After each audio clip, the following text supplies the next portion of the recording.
Now, I want to talk about this. We're living in a world today that is so full of problems. It's so many problems. You don't know which way to turn. You don't know whether to go right or to go left, go forward or go backward. We're living in that hour, in that time frame. But we're also living in a time where we as a nation, we as a people of God, we need a reviving, don't we? You know what reviving is, a revival? It's a refreshing. It's bringing back to the former state. It's coming back to God.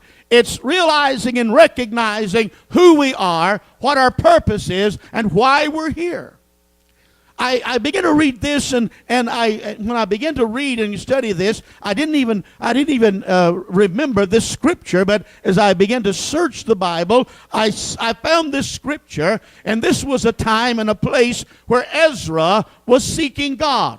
In the 9th chapter, from verses 5 through 15, and we're not going to read those, but it tells us that after Ezra saw the sins of the people and recognized and realized, he got on his knees and began to pray.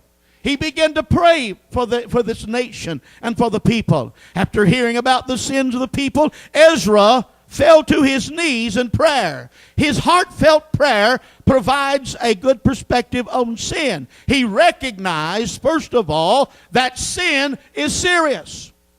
The Bible teaches us, the nation that sins, we're in trouble. And the individual that sins has to answer to God. I don't know why we think so many times that we have to answer to people, and if we've done people wrong, we need to make it right. If we've wronged somebody, then we personally need to go to that individual and make it right. But the sins that we commit in this life, and we have committed, we must take them to God. For God is the only one that can take care of the sin problem. May I tell us this morning that God has the antidote for sin. You can't find it at Walmart. You can't find it in the grocery store. You can't find anything in a bottle or a pill form that'll take care of it. It takes acknowledging who you are, what you've done, and it takes coming to the Lord with a broken and a contrite spirit, and when you do, God will meet you there. So Ezra was praying, and he realized that sin was serious, that no sins are without affecting others. I heard a man say one time, said, well, I drink a lot, and I don't, when I drink, I kind of get off to myself because I don't bother anybody. My drinking does not affect me. But I thought for a minute, and I didn't tell him, maybe I should have, but I thought for a moment, well, you don't realize this, but your drinking does affect other people.